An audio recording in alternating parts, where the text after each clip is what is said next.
Our moderator this evening is Crystal Shoji, local resident, and she is going to introduce the candidates, and we're on our way. Okay, good evening, everybody. Glad to see everybody out. I'll tell a little bit about how we're going to do things up here and not take too much time doing it. So I'm going to start on my left with the first question, and then it'll go to the right. Then the next question is going to start at the right and go to the left. So you will keep alternating like that. So everybody doesn't get all the first questions the first time. They each get to hear some of what the other person is saying, half the time. So this is Jessica Engelke on the right, of course, and Harry Haines on the left. And it looks to me like we have about 37 minutes scheduled for doing this particular part of the program.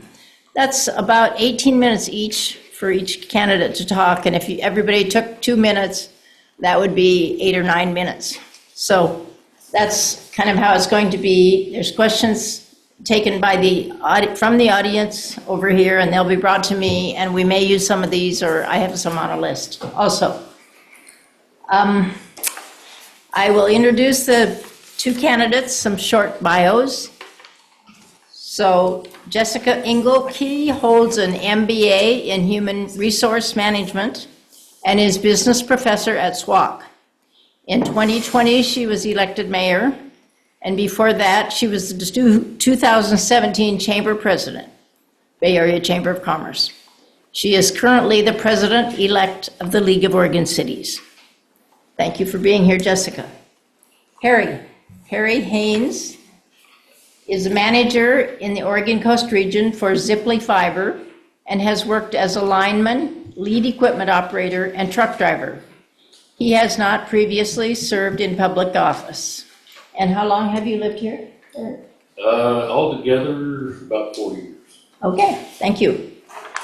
So we will begin with the candidates.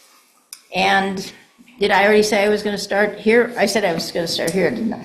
I'm not sure. Well, I'll start here. Yeah. Okay. I didn't want to say something and then change it. So the first question is... 2-minute opening statements? 2 minutes. Oh, okay, 2 minutes for each of you. Okay, you go ahead. Okay. So I'm Harry Haines. The reason I'm running for mayor is I would like to see the city move forward and try and make things work a little better. Not that anybody's doing anything wrong, or I just have some different ideas on how to move the city forward. And I would really like to get the people of the city involved more in making decisions and just being informed on what's going on. And so we both want to make the city better. We all want to make the city better. So that is my goal. Thank you. Jessica. Okay. Well, welcome everybody, and thank you so much to the League of Women Voters for having us here tonight. I recently spoke at a chamber forum along with my opponent, and I was telling the story about why I got involved with the city and why I ran for mayor. And I spoke about how I wanted to be a good example for my daughters and how I wanted to be a good example for my students and just really give back to the community that I grew up in. And it's something that's very near and dear to my heart, and it's all of those things, but it's also so much more. One of the reasons why I also ran was because I know that I have the skills and the abilities to continue to move the city forward. I have worked really hard with the staff over the last couple of years, and we identified some of the issues in our city, and one of them was trying to find long-term funding. So we have come up with ways to help with our general fund, and we've received almost $14 million in grants. So as a business professor, I understand how important the strategic planning and the thorough analysis of the city is. And so us being able to utilize those grants effectively has been a way to us to continue to move the city forward. So we know we're probably going to talk here tonight about economic development, housing, all of the major issues that are facing North Bend. And so the things that we have been doing and putting in place over the last 4 years that I have been in office are something that we need to continue to move forward with. We have worked actively to listen to you and your needs, because really it's about you, the public, and what you want. What we've been hearing is safety is important, infrastructure is important, quality of life for the residents that live in North Bend is important. And so I'm here to say that we are able to continue to deliver those things. We've done wonderful things with these grants that we have received, including making sure that we have 18 sworn officers on staff. And that's just a few of the things that you're probably going to hear us talk about tonight. I love being your mayor. I got a couple more years left in me, and I'm ready to continue to bring North Bend to the future. Okay, the first question is, Jessica, what experience do you have with managing budgets? Okay. So quite a bit of experience that I have with managing budgets. As you mentioned earlier, I have an MBA, and I serve, for example, we can start with the City of North Bend budget. We have an incredible process where we do involve the public. I also am always actively looking for more people to join, by the way, and we go ahead and share that information out there with the city. That's over a $45 million budget, so we work through that with our budget committee and then approve that budget in each May. We follow the Oregon open meeting laws to make sure that we're continuing with that process in the proper manner. I've also been on several different budget committees. I am on several boards. One of them is the CCD. It's a Certified Development Company. That is an area where, as the chair, you have a lot of oversight with the budget. During COVID, I was the chair of that committee, and we were able to be a recipient of a lot of grants that went out into not only just North Bend, but our surrounding counties as well. I'm currently also the president-elect of the League of Oregon Cities. That's 241 cities that are under that. All of the cities in Oregon are part of the league. And I have quite a bit of budget experience there as well. And this is something that I have a thorough background in. And I'm happy to always sit down with anybody. In fact, when my opponent and I met, we talked about some of the budget issues facing North Bend, and that continues to be an open invitation to anyone here. I keep my budget book handy, and I'm always happy to go over that with anyone. Harry, in particular, what experience do you have with managing budgets? Well, being the manager of Ziply Fiber and building this fiber optic network, I've had to stay within a budget for the initial build, which is in town part of the build, and making sure that we're not going over the budget on any part of it, to make sure that we're able to supply the customers with a cheap internet product or inexpensive internet product. And then once we got that part done, then it was the budget getting from the main plant to the home, and making sure that stays in budget. Before I had this job, I was a lineman, and I had to make sure and stay within the budgets of the builds for each individual company. And so I had to know what each company was doing, because I was a contractor for those companies. And so every day that was part of my goal, to make sure that we were not overspending and staying within those guidelines. Okay, next question. This is to you. What do you see as the most urgent priorities for the city of North Bend? I think it's the sewer system and the streets. Those are my two priorities, and then the homeless issue. So the sewer system, I think it is something that we should have addressed years ago. And now we're coming up on this major problem of trying to figure out how to fund that. And I believe that we should really talk to the community and come up with ideas on how to do that. And the same thing with the streets. We need to come up with a solution now so that our children and grandchildren aren't stuck with this problem. The homeless issue, I believe that there's solutions out there, and we need to help people that want help first. Because there's so many of these people that are not prepared to move into a home. They don't even want to move into a home. They're happy with what they're doing, whether it's the drug problem or the just the fact that they're just happy being the way they are. But if we can help the ones who need help first, then we can probably solve 90% of the problem. The other thing with the sewer system is we need to just make sure that this bill that's out there now, it goes for eternity, where the bill just keeps getting bigger and bigger and bigger. So by the time my grandkids are old enough to be in a home, they're gonna be paying $1,000 a month for a sewer bill. And I just don't agree with that. Jessica? The most urgent needs. Yes, what do you see as the most urgent priorities for the city? Okay. So yes, infrastructure funding is one of the top priorities, and I'll speak about that in a minute. Also, we need to continue to look at housing is an issue at every level, whether it's workforce housing, affordable housing, senior housing. And then also, we do have a serious issue with the chronically homeless. And, you know, I've said before in situations like this, we're having these discussions about these top needs, and it's 2 minutes. And I already know that I talk fast, but I'm going to go ahead and again continue to have that open invitation if somebody wants to have further information about this.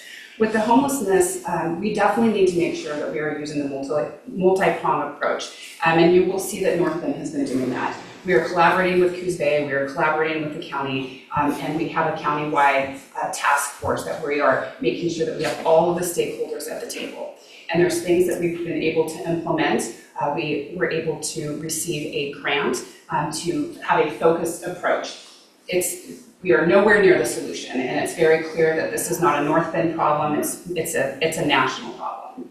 With the infrastructure needs that we are facing, we are in a very serious situation with streets and with our wastewater. Our streets, it would take almost $70 million to bring our streets up to good repair. You do have some information out there. In fact, we sent some information out in the water bill about a ballot measure for a sewer rate increase. And this is something that every resident is going to need to take a look at and do their research and find out if they think this is a good fit. Because all the things that I just mentioned needs to have economic development. And for us to have economic development, to have housing, to have good paying jobs, to go ahead and raise that tax base, we need to have the infrastructure in place to do those things. So that's why taking a look at whether or not you would want to vote on this ballot measure would be extremely important. I'm going to start the next question here. How can the city increase its stock of affordable and workforce housing? Okay. And along with that, if there should be adjustments made to North Bend's policies or priorities regarding vacation rentals, that you can tell us about your thoughts. Okay. Yeah, I can start with the vacation rentals. This is something that the city of North Bend has already taken a look at. And there was a decision made by council to really make sure that we're monitoring how many vacation rentals come in and if it's cleaning up all of the housing market. We're not at that point yet. And off the top of my head, I believe we had decided as a council that 60 was going to be the top limit in the area. And it hasn't even met, I believe, 50% of that. So it is something to keep a close eye on because we want to make sure that the housing is for the people that are living here. I'm really very, very incredibly proud of some of the milestones that we have hit with housing. So specifically, the council worked with the URA, and the URA purchased, our Urban Renewal Agency purchased the annex. That is going to be specifically workforce housing. We lobbied our federal government and received $4 million in grants. And so when that is torn down, we'll be able to have workforce housing in there.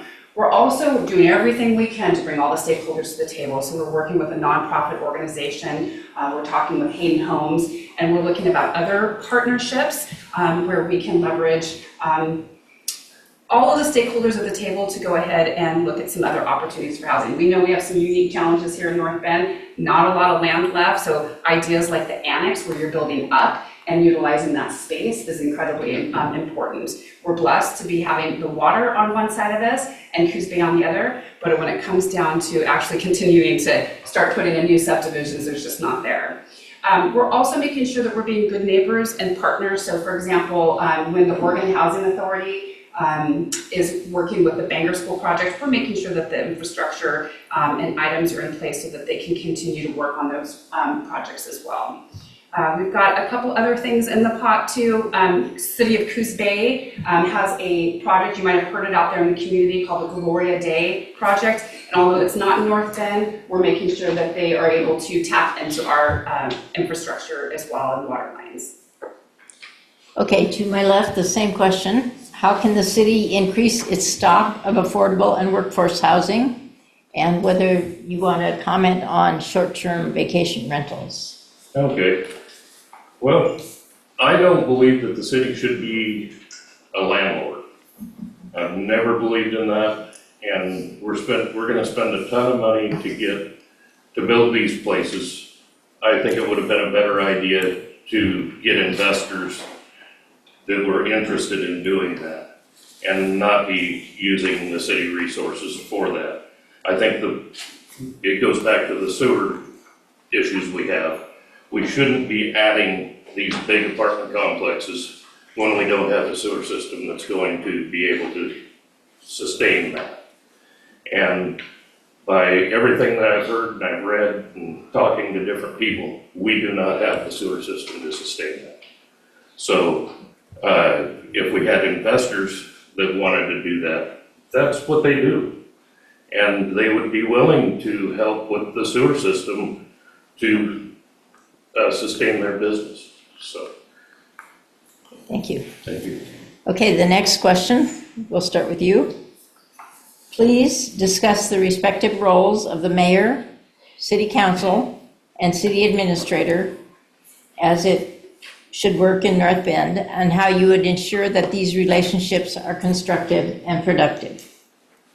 Well, I believe that it's the mayor's responsibility to run the meetings, make sure that everybody is doing things the way that the meeting is supposed to be, or the way things are supposed to be done.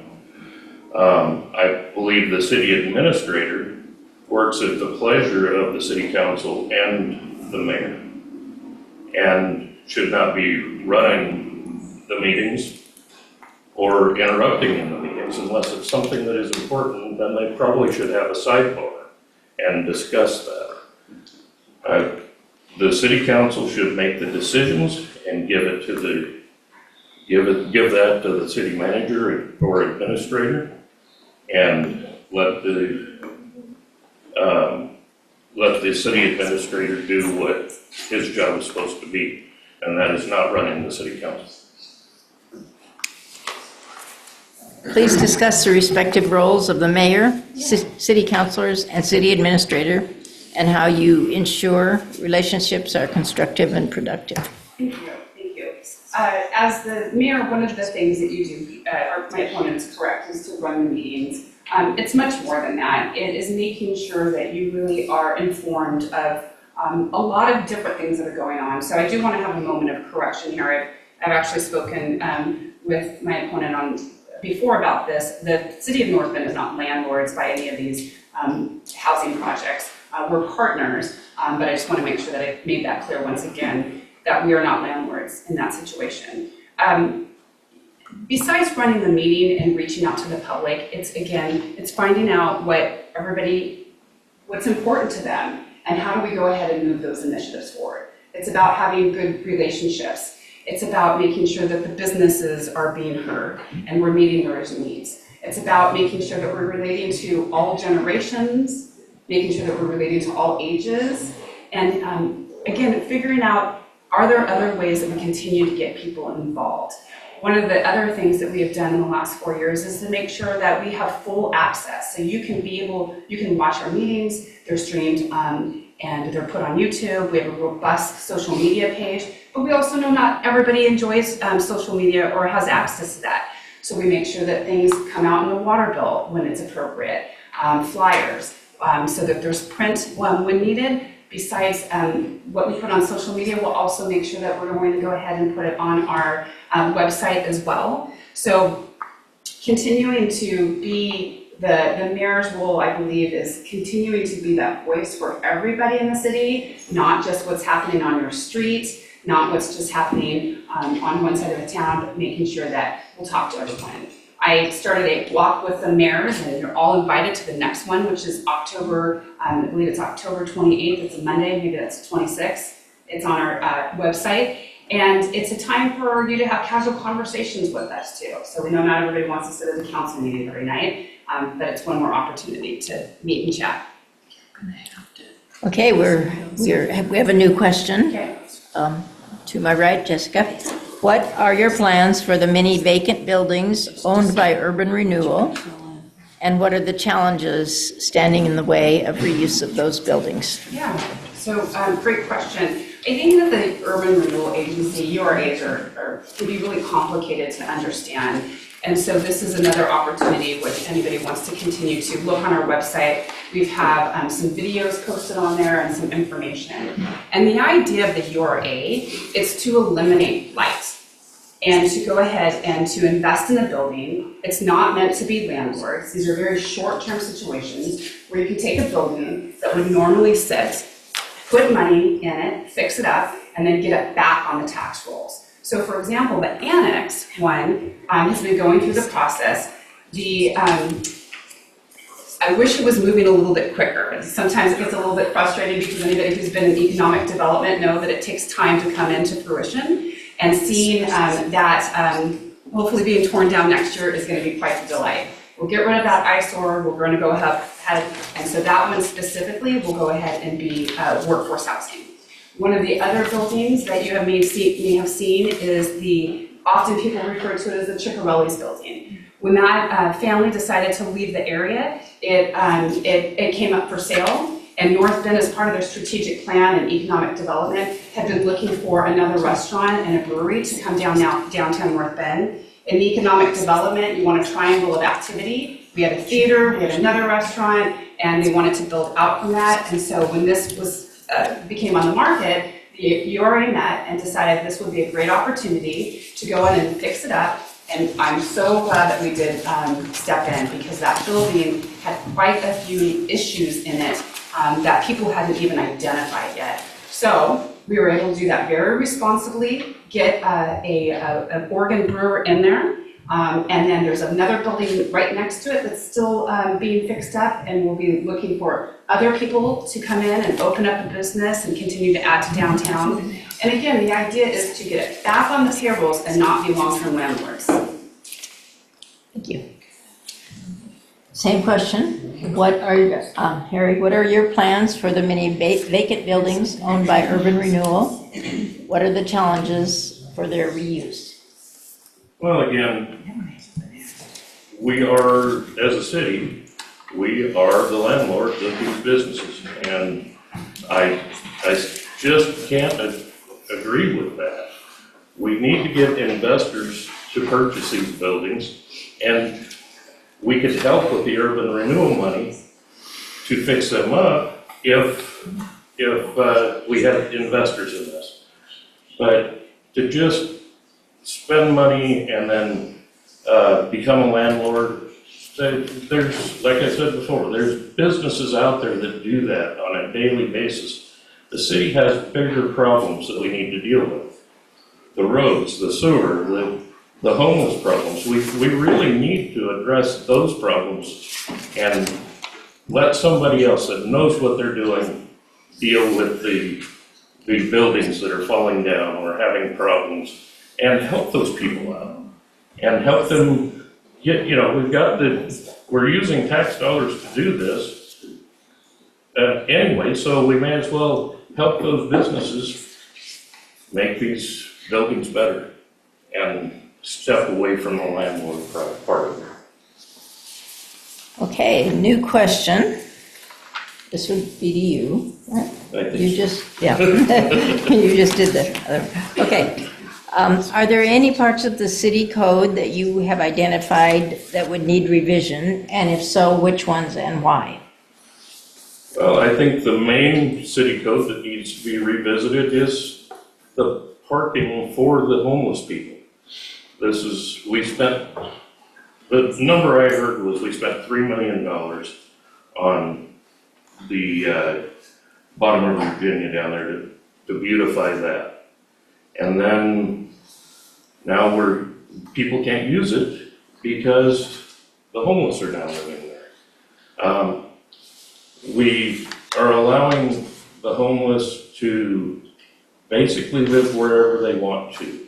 I know there's codes out there saying that they can stay in certain places at certain times, but since I've been running for mayor, I'm getting a lot of feedback from a lot of residents around the area, and I have addressed this, or I've taken it to the police department, where these people are still living in our parks, they're still living in areas where they shouldn't be. They're underneath the North Bend Bridge in the grassy area back there. And I understand that they want to be away from people, but they're bringing in huge amounts of trash. There's an area behind Kenmore Chevrolet that they have taken over, and that is a watershed. And it is just, I actually went down there and took a walk down in there, and it is absolutely filthy. And so we need to address those ordinances and enforce those ordinances and the code to make sure that that doesn't happen. Are there any parts of the city code that you think need revision? And if so, which ones and why? So I'll speak a little bit to the ordinance that my opponent is speaking about. It is an item that we look at on a regular basis. When we received a mandate from the state that we had to come up with an ordinance for where people can sleep, lie, and rest. And what we ended up doing is we listened to you and we asked what you wanted. And we had 3 town halls. One of them was during COVID and it was online, but we made sure that we still found a way to reach out to people. And we heard from the public what they wanted. And they said, we do not want to have camping in our parks, we do not want it in our residential, and we do not want it around businesses. And so it really didn't leave a whole lot left of where you could find it. So when we decided to go ahead and write this code ordinance and have people be able to camp from late in the evening to early in the morning, we asked our police chief to please give us regular updates on how it's going. And it has been working very well for the officers and for the people that are needing to use that camping for urgent situations. It is not a perfect solution, and I do think that part of the work that I'm doing with the League of Oregon Cities is going to be learning more and more about what we can do as a state to look at these problems across the board, because there are towns like us who have very limited space, and it's not the perfect solution. However, I'm really happy to say that as far as residents coming in, I can count on one hand how many people that I have heard of. So that's usually a good sign when people aren't that upset about it. They haven't reached out to the city, but I did receive a very nice thank you note from the families that lived over on Oak Street, who were very thrilled that there was no longer people camping on their residential areas. So we do know that it's working, but we need to continue to watch the ordinance. Jessica, is there sustainable funding for running and maintaining the North Bend swimming pool? Oh, very good question. Thank you for asking that one. I really hope people are paying very close attention to this. We had received we went out for a bond levy a few years ago, and I believe there's just a couple years left on this levy, and that was to help with operations and management for the pool. and then we would be able to continue to do the repairs in the city. But bond levies are only for 5 years. When being a business professor, when I first got on the council and I'm looking at the paper thinking we lose how much a year on running the pool? It's like $300,000. I thought, that's not sustainable, what are we gonna do? And it got to the point, because we have such limited funding, that we knew that we had to go out for that levy. What concerns me though is that people are going to kind of forget about that, and it just sits over here, and then when we come up to decide if we need to renew the bond levy, they think, my goodness, we've already done that. So the answer is no, that there isn't any sort of long-term funding right now. What we can do is what we have been doing, aggressively go after grants. And there are some, it's difficult to get them for streets, and it's difficult to get them for some of the other infrastructure like wastewater. Pools we might have a little bit better work at. But when we decided to have that levy and really make sure that we had enough funds to really fix some of the infrastructure in the pool, one of the reasons why is we could put that pool in a better position that if a nonprofit organization wanted to take it over, or the school wanted to revisit it, we would be in a better position, because that makes more sense. No pun intended, but pools are very draining, and it is something that is going to continue to cost more and more. But I was very impressed with the residents in North Bend when they came out and they approved that levy, and it just shows you how much that pool means to everybody here. So we're going to have to continue to seek potential grants and then figure out what the next steps is after the levy goes. Okay, thank you. Same question to you, Harry. Is there sustainable funding for running and maintaining the North Bend pool? Please comment. I don't believe there is sustainable funding for the pool, because we're dealing with a pool that is older than I am. And I think that would be a great idea to get a profit to take it over. Or I don't like using grants on everything, and it seems like that's the way we're running our city, is by getting grants for this and grants for that. And this money is still our tax dollars. That's where those grants come from. And so maybe getting the public involved on getting volunteers to help out at the pool. My big goal is to get the whole community involved in working with the city to come up with ideas on how to fix the problems that we have. And so if we could get a nonprofit to take it over, and that way you get volunteers to help out with it. But as far as throwing good money after bad and getting more, putting another tax levy out there or something along those lines, I don't agree with that. Okay, do we have some questions from the audience?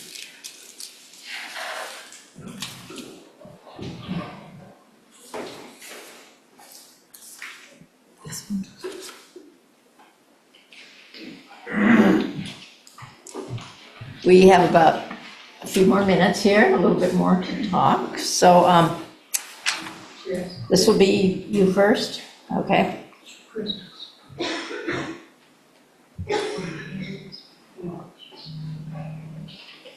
Is there a question? No, I don't think so. Oh, okay, thank you. Harry, what steps, if any, can the city take to help meet Oregon's climate goals?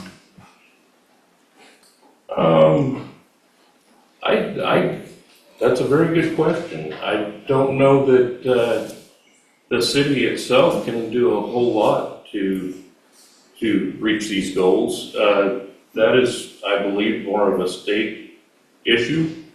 And then, we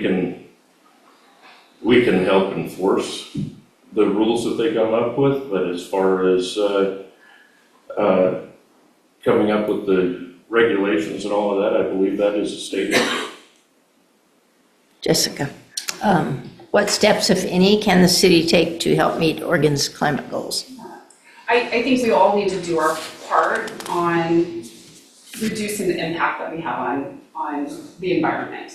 And those could be things that really each individual household does. I love the idea that We have people in the community that want to take a look at doing things like community gardens, and of course recycling is responsible. Is it a situation that North Bend is going to be able to solve on their own? No, but every individual decision that people make can make an impact on that. I'm kind of from the mindset of if we do our part, each person does their part, then it can make a difference.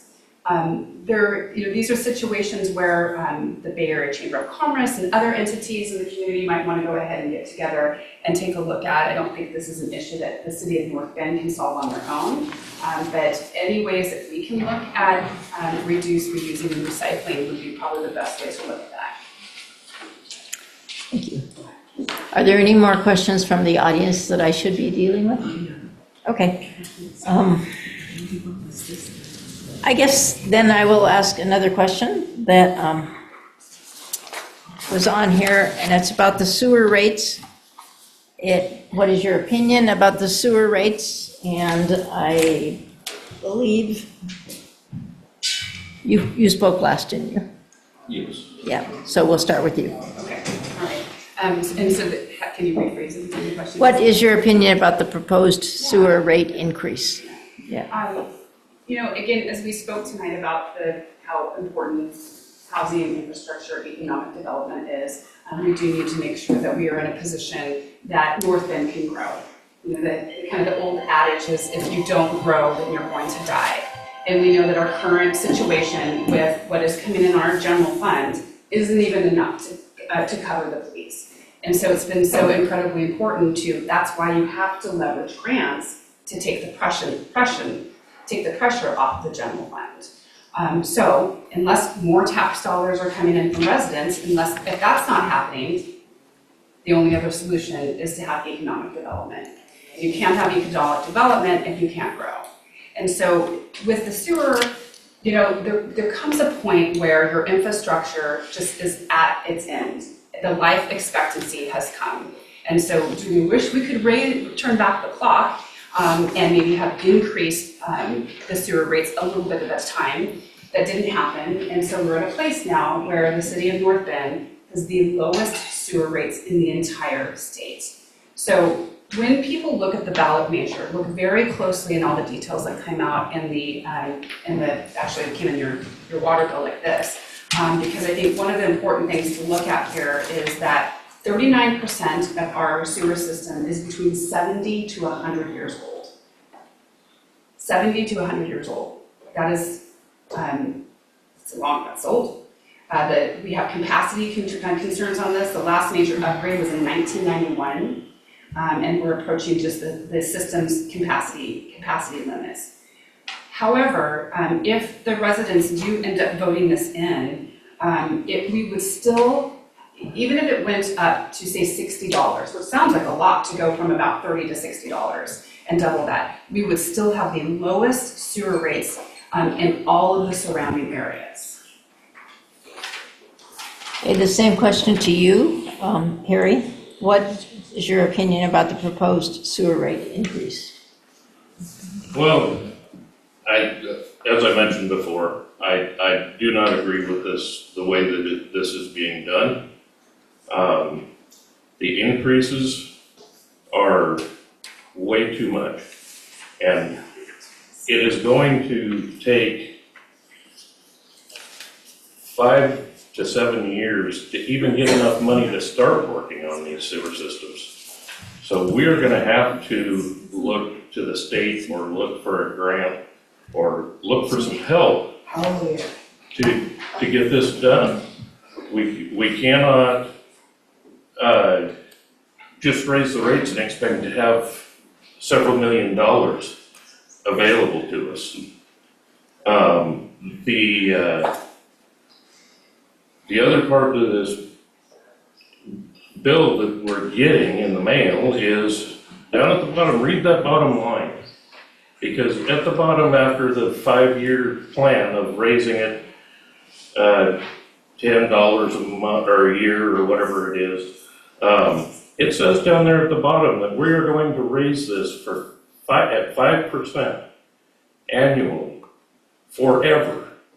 This is not for 10 years. This is not So if you add that up, in 20 or 30 years, you're gonna have $1,000 a month sewer bill. Excellent math. How many people can afford that?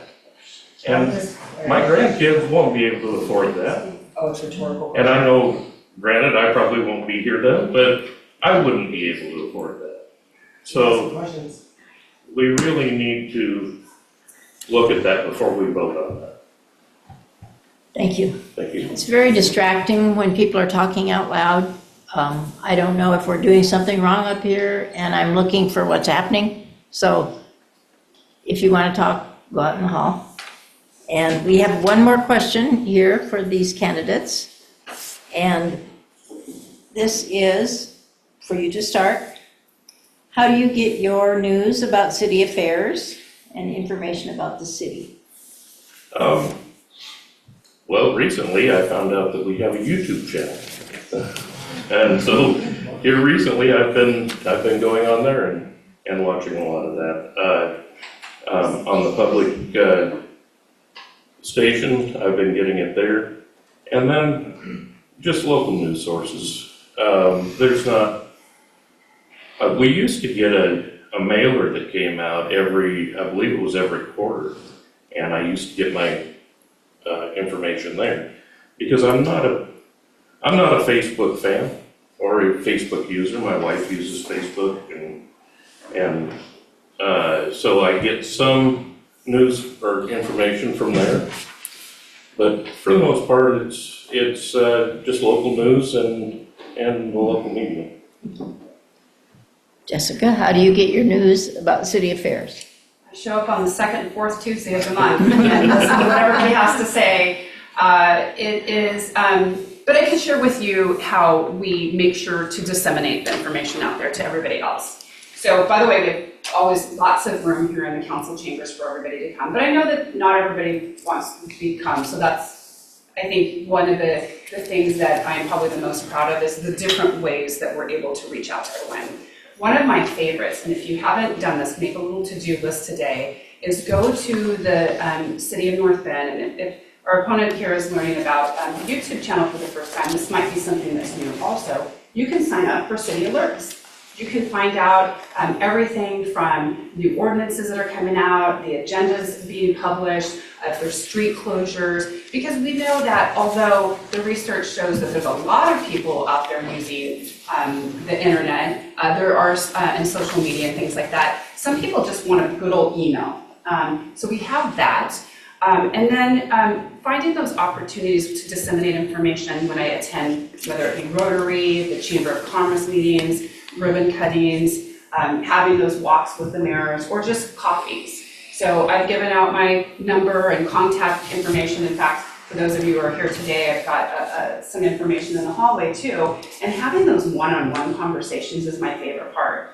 I really enjoy it. I have people in the community who they'll read something and they're like, that doesn't sound quite right. And they'll actually reach out and give me a call and say, can you explain this a little bit further? And you hire you elect your counselors and your mayors to really dig in and do the work for you so that they can go ahead and give you the information that they've learned and to share it. So I would say, when I think about all the ways that we've reached out in the last 4 years, it's pretty amazing that where we've come.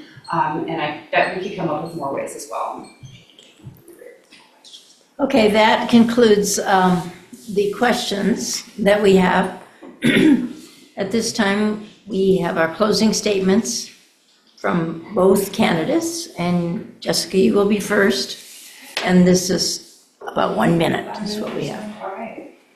Well, I just want to say thank you again for everybody who came to listen here tonight in person or who are watching this at another point at home. And I'm here asking for your vote today. I'm asking for you to vote for me to continue to be the mayor of North Bend.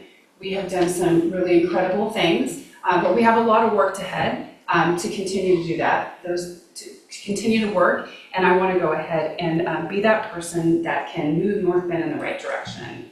I have a passion for the city of North Bend, and I will diligently see that we meet the goals and meet what your priorities are. I'm committed to making decisions that are in the best interest of the residents of North Bend, and I will continue to look for opportunities for you to be engaged so that we can continue to make your priorities our priorities. So thank you again for coming here tonight, and I look forward to having longer conversations with each and every one of you. Terry, your closing statements? So, first I'd like to thank the League of Women Voters for sponsoring this and